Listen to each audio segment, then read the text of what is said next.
Hello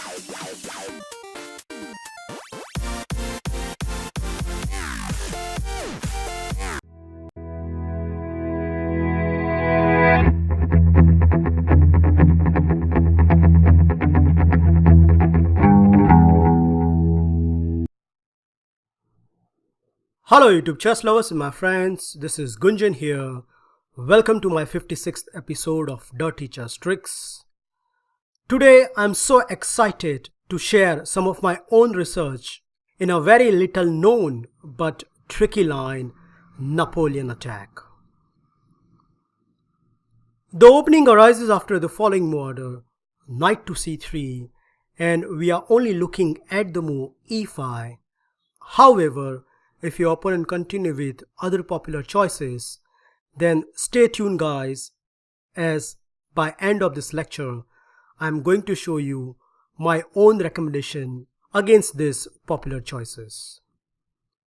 Okay, e5, knight to f3, attacking on e5, and that means by force black has to play knight to c6, which is the only decent reply. Few passive players has played the move d6, but after the move d4, it is white who enjoy the space and dictate the game early in the opening stage. A sample line can goes like this: pawn takes d4, knight takes d4, and after knight to f6, you can simply continue with e4, grabbing space in the center, and as I have highlighted over here, you can see once white castle with the space in the center, it is only white who can press the gear and enjoy the attacking stuff. So that's the reason why in the database 99% of the game continue with knight to c6, defending on e5, and here comes the starting position of the tricky Napoleon attack with the move d4. What I like about this line is, from the opening, it is very forceful, and by force we reach to this critical moment. Again, black can't play d6. The simple reason is after pawn takes e5, knight takes e5, knight takes e5, and pawn takes e5, we can simply exchange the queen, and not only black king is misplaced, but white can quickly castle on the queen side, and all these positions, it is only black who is surviving for the draw.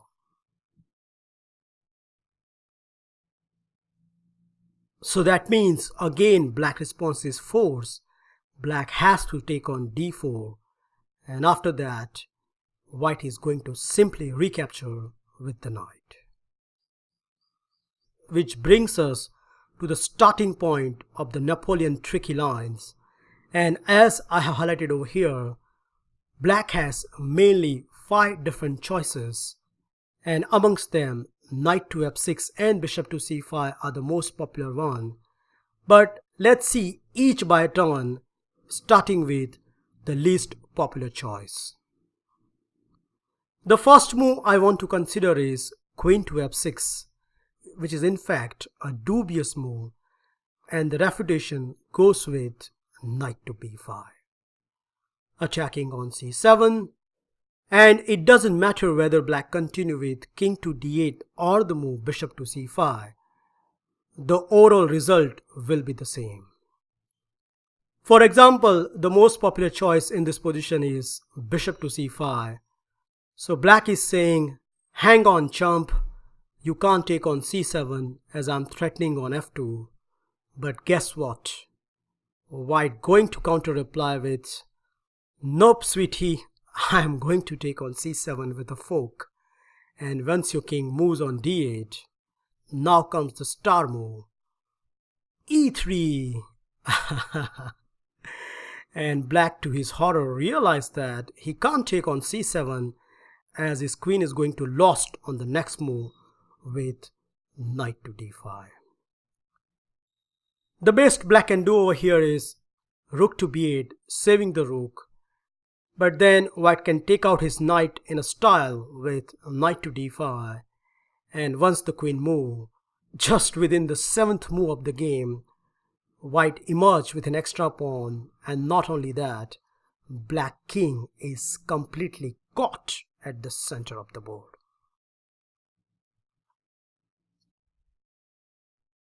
The second move I want to consider is d5, which is again look more natural in these positions.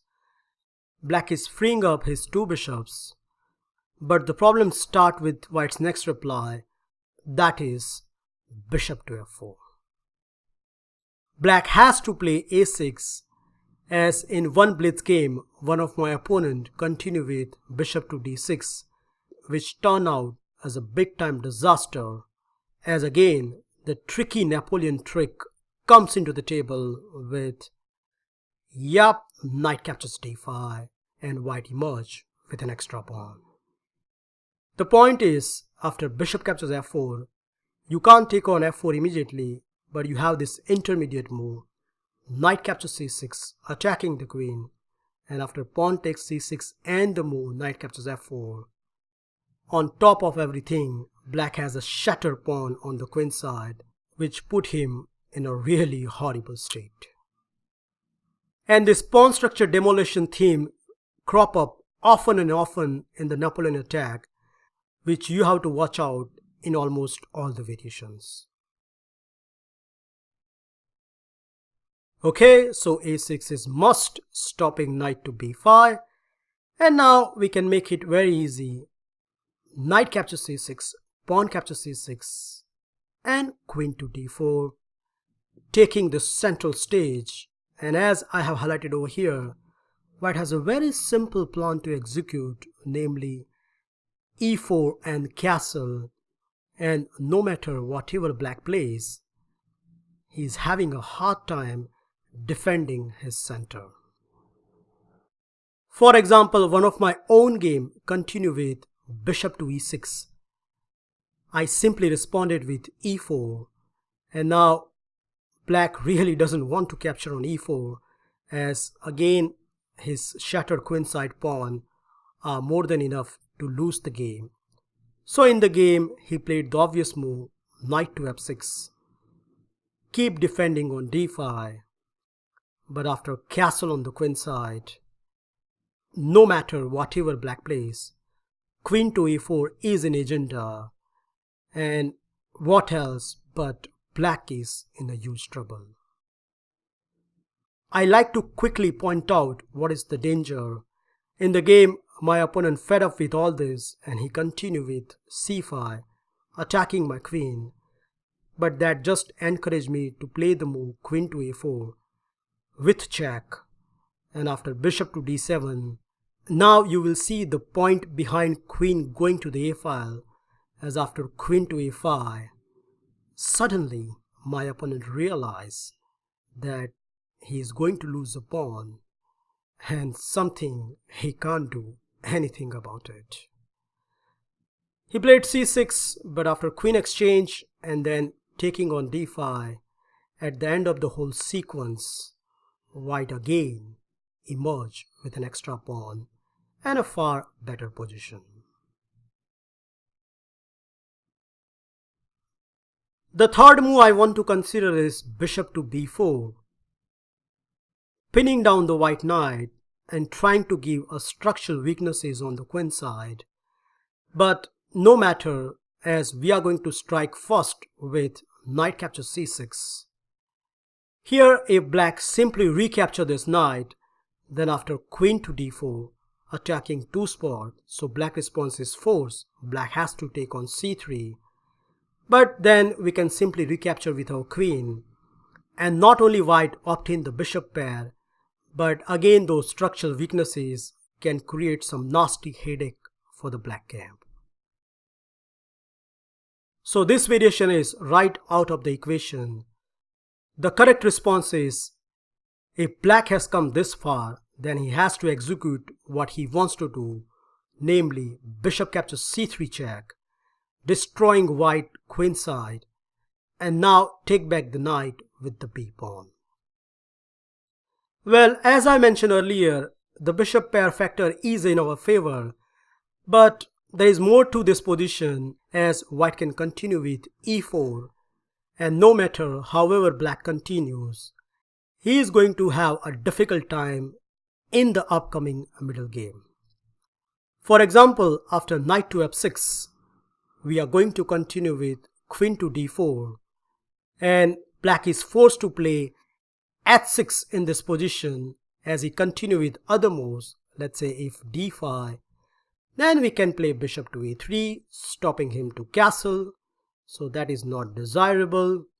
And if he castles, then this pin is very annoying with bishop to g5. And after any black moves, let's say d6, we can exchange everything on f6, and now it is black who has really horrible pawn structures, which is more than enough to get a losing position in such endgame scenarios.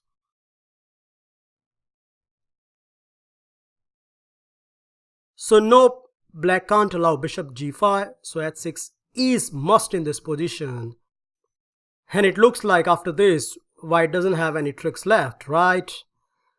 Guess what? You are completely wrong, as white can create more deadly problems for the black king with bishop to a3. Stopping to castle, so d6 is the obvious response, but that just allow us to hit back in the center. Yup, you're absolutely right, e5. And no matter however black plays, he get a losing position. At first sight, it looks like c5 is a very good response, right? Blunting the bishop and counterattacking the queen. But guess what?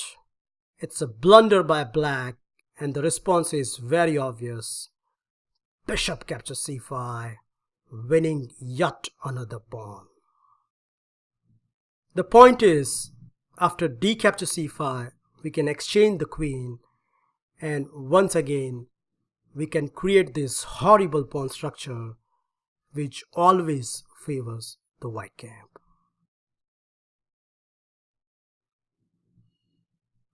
So that means black has to play this only response, queen to e7, telling white, didn't you push this pawn too far, and now I'm going to grab it.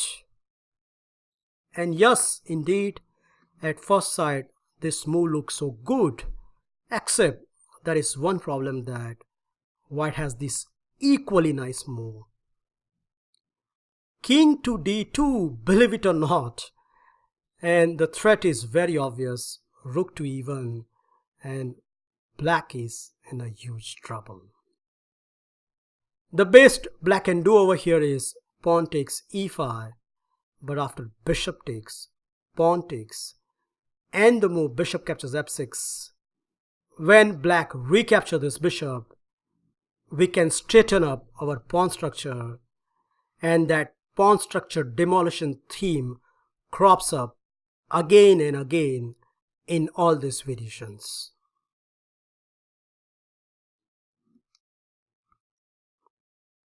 Finally guys, we are reaching to the main line moves, and the fourth move I want to consider is knight to f6. And against it, my recommendation is you should continue with bishop to g5, pinning down this f6 knight. Now black has to play bishop to b4, but there is a nasty trick exists if your opponent continue with bishop to e7, which looks more natural in this position. But in fact, after knight to f5, now it looks completely stupid. The point is, when black defends the g7 with castle on the king side, we can lop up this bishop, and after queen takes, white has this typical idea, knight to d5, which by force destroy the white king side. A sample line can goes like this: queen to e5, bishop takes f6, pawn takes f6, and now the move e3, which confirms white winning advantage.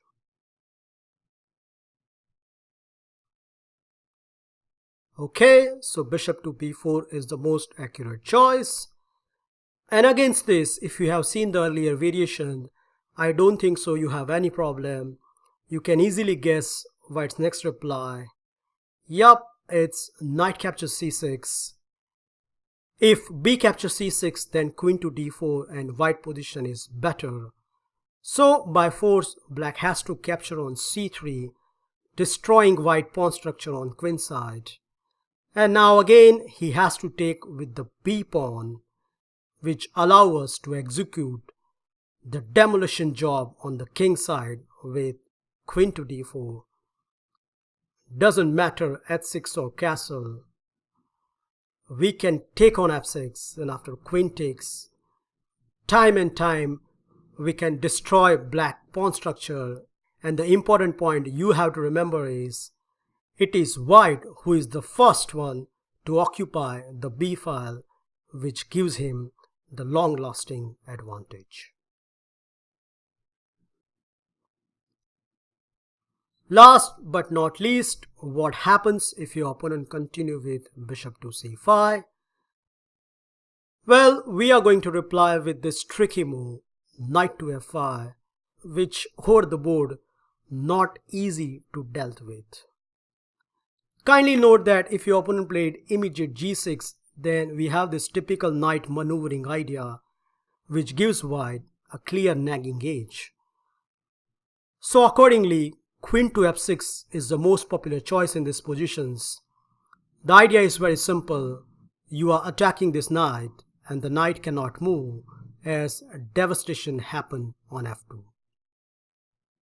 Well, by far, if you look at this position in database, all the games continue with e4. But that is not something I am going to recommend in this video, as I come up with my own pet line starting with g4.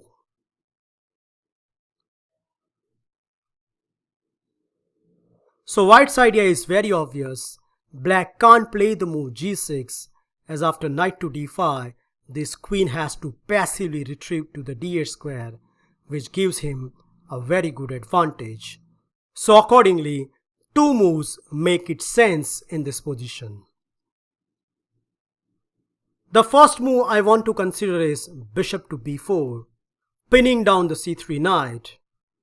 But as black wasted so much time with this bishop, I recommend this simple response, bishop to d2, threatening knight to d5, and after knight to e7, we can simply hit back this bishop with a3. Black really do not want to take on c3 and take pressure on g7, so bishop to e5 is the obvious response. But after following sequence such as knight captures e7, black is forced to capture with the knight, and now e3, and as I've shown here, once you play the move queen to e2, bishop to g2 and castle on the queen side, with h4, white get tremendous space on the king side, and altogether this position always serves better to the white camp due to his extra piece development and space on the king side. The most interesting position arises on the board when black continue with knight g to e7, stopping our knight to d5 idea, where our knight strike with a different angle, knight to e4, hitting the two big guys. Well, if black allow us to capture the bishop, then white position is obviously quite better. So accordingly, the accurate response goes as follows: bishop to b4 check, c3, and now queen to e5, counter-attacking the knight. So black can argue that I'm happy to give up the bishop pair, but in return I'll win some of your pawns. Well, okay, no issues, as we are going to take this bishop, and after queen takes e4, here comes the move which can be easily missed over the board, and that is intermezzo. Knight captures g7 check, king to f8, and now f3, saving all the threat. Well, yes, black can grab one more pawn with queen captures b4, but after bishop to d2, queen captures b2, and now star move, bishop to h6. And even though black is quite a material ahead, his king is not going to survive for a long time. In fact, I have reached this position against a 2300 rated opponent, and I like to show you this game which finished very quickly, which shows the potential of this line. In the game, my opponent get out of the check immediately with king to g8, but then he has to face this nasty move, knight to h5, and you can see there are nasty threats are looming, and black is completely helpless to stop them. Well, he tried the move d6, liberating his light square bishop, and as per the engine, e4 is the best reply, which I don't quite understand, but I played the practical move, queen to c1, trying to completely deflect black queen. Now queen has to safeguard 2 square, so my opponent naturally played the move queen to e5, saving everything, but after bishop to g7, queen to e6, and now queen to b2, suddenly that rook in the corner is a complete goner. And the insult to the injury when my opponent continued with knight to g6, thinking that okay, I will be only exchanged down for a couple of pawns. But after bishop captures h8, he indeed realized that he can't even touch that bishop due to the simple queen to g7 checkmate.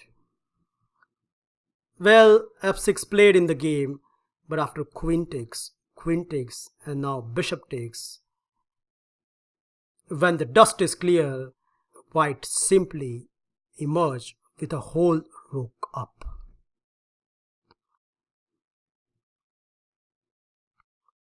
Now, before we leave, I like to quickly give my suggestions what you should play if your opponent continue with other popular choice apart from e5.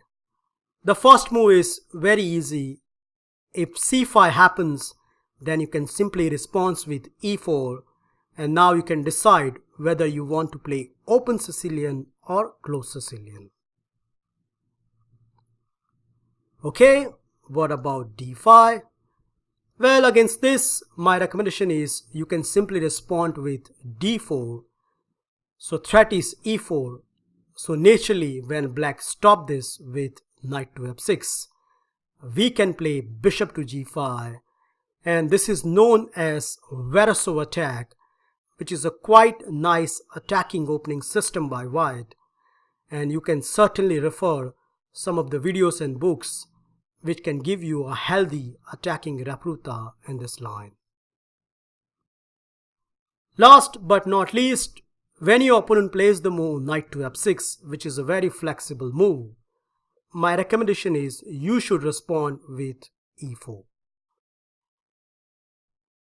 If black continue with e5, then you can choose between 3 knights with knight to f3 or bishop's opening with bishop to c4.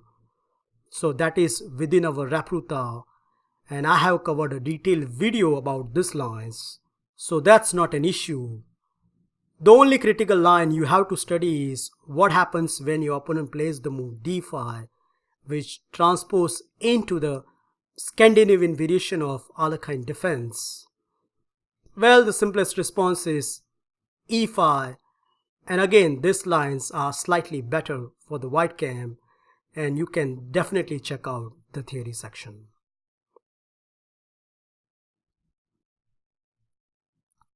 That's it, guys. I hope you enjoy and learn this wonderful, tricky but very rare Napoleon attack. I hope with this mini lecture now you are confident enough to play this line over the board and get some nasty victories under your belt. Thank you for watching this video. Feel free to like, subscribe and comment, and I will meet you in my next episode very soon. Bye and take care.